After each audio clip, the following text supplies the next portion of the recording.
পটুয়াখালীর কলাপাড়ায় আমেরিকা প্রবাসী এক গৃহবধূর গণধর্ষণ এবং একই সঙ্গে ডাকাতির ঘটনায় ৩ জন আসামিকে গ্রেপ্তার করেছে ডিবি পুলিশ।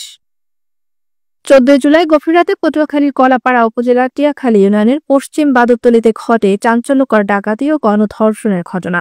ডাকাত দল প্রথমে পরিবারের সদস্যদের বেঁধে নগদ টাকা, স্বর্ণালংকার ও মোবাইল লুট করে।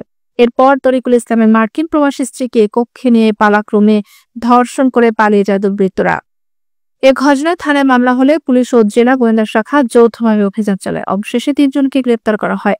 কাউসারকে ঝিনাইদহ জেলার মহেশপুর থানাধীন সীমান্ত এলাকা থেকে, রিপোর্টকে ঢাকা দারুসালাম থানা এলাকা থেকে এবং আশিস গ্যাংকে কলাপাড়া পৌর এলাকা থেকে। পটুয়াখালী পুলিশ সুপার কার্যালয়ে আয়োজিত সংবাদ সম্মেলনে এএসপি আরিফ মোহাম্মদ শাকুর সাংবাদিকদের জানান, গ্রেপ্তারকৃতরা ঘটনার স্বীকারোক্তিমূলক জবানবন্দি দিয়েছে। অন্যদের গ্রেপ্তারের অভিযান অব্যাহত রয়েছে। এর মধ্যে 4 জন গ্রিল এর মধ্যে দিয়ে ভিতরে ঢুকে পরবর্তীতে তারা কেচি গেট ভেঙে ফেলে, শাবল দিয়ে কেচি গেট ভেঙে বাকি 2 জনও পরবর্তীতে ভিতরে প্রবেশ করে। সেখানে প্রথমে যে রুমে যায় সেখানে হচ্ছে বাদীর বোন, বাদীর মা এবং বাদীর বোনের 2 বাচ্চা ছিল। প্রথমে ওই রুমে ঢুকে তারা বাদীর মাকে হাত পা বেঁধে ফেলে, বাদীর বোনেরও হাত বেঁধে ফেলে। এই সময় বাদীর বোনের যে 2 বাচ্চা ছিল তারা চিৎকার করে, চেঁচামেচি করে। তার চিৎকারে পাশের রুমে যে তরিকুল ইসলাম বাদী ছিল, বাদী এবং বাদীর ওয়াইফ ছিল, তিনি রুম থেকে বের হয়ে আসতে গেলে ওই সময় তাকে ধাক্কা দিয়ে তাকেও বেঁধে ফেলে, তার হাত, পা, মুখ এবং চোখ বেঁধে ফেলে।